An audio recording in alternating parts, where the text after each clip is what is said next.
Hai korang, kembali lagi dalam Rasa Flix. Hari ni kita ingin menunjukkan cara untuk membuat pasta aglio olio udang. Kalau korang nak tahu, pasta aglio olio ni merupakan makanan tradisional orang Itali.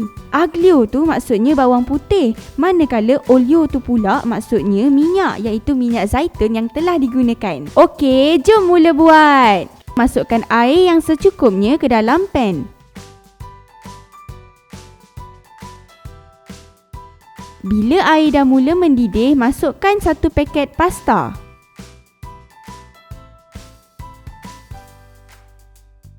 Korang alih-alihkan pasta tu, pastikan semua bahagian pasta tu terendam dalam air panas tersebut. Bila pasta korang dah lembut sedikit, masukkan 1 sudu kecil garam. Korang bubuh separuh-separuh tau. Dan 1 sudu besar minyak zaitun. Korang kena pastikan korang rebus pasta ni tak terlalu lama dan tak terlalu cepat. Cukup sekadar al dente ataupun cukup lembut.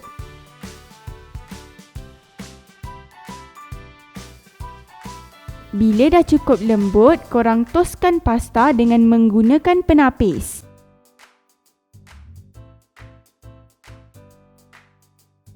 Masukkan pasta ke dalam mangkuk yang telah disediakan.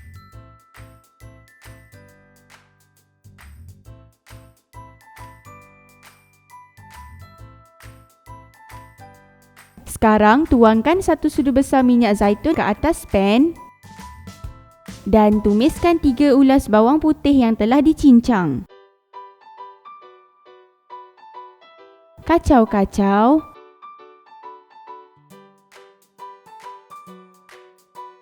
Tambahkan pula 10 ekor udang.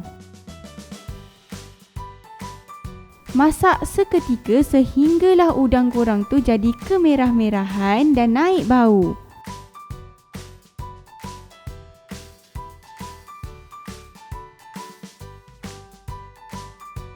Tambahkan 1 sudu besar parsley kering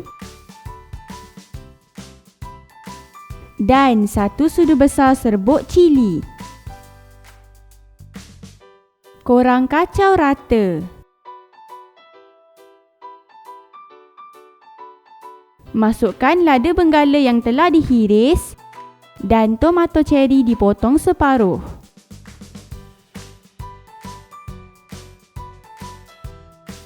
Kacau-kacau. Dan masukkan setengah perahan jus lemon. Korang masak sampailah sayuran korang lembut.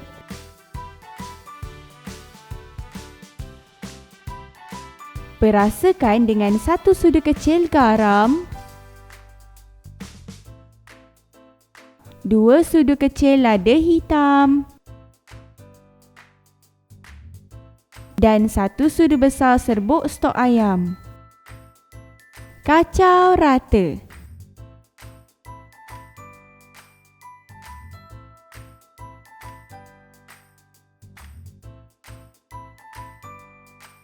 Sekarang masukkan pasta yang telah direbus dan gaul sebati.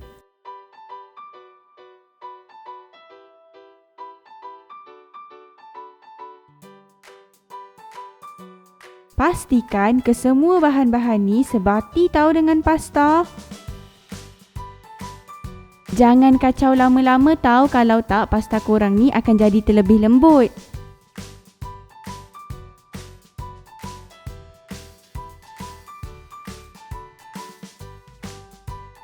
Bila dah sebati, tutupkan api.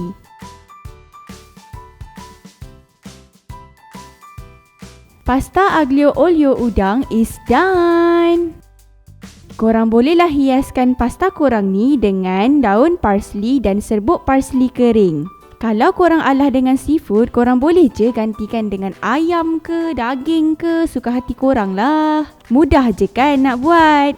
Selamat mencuba!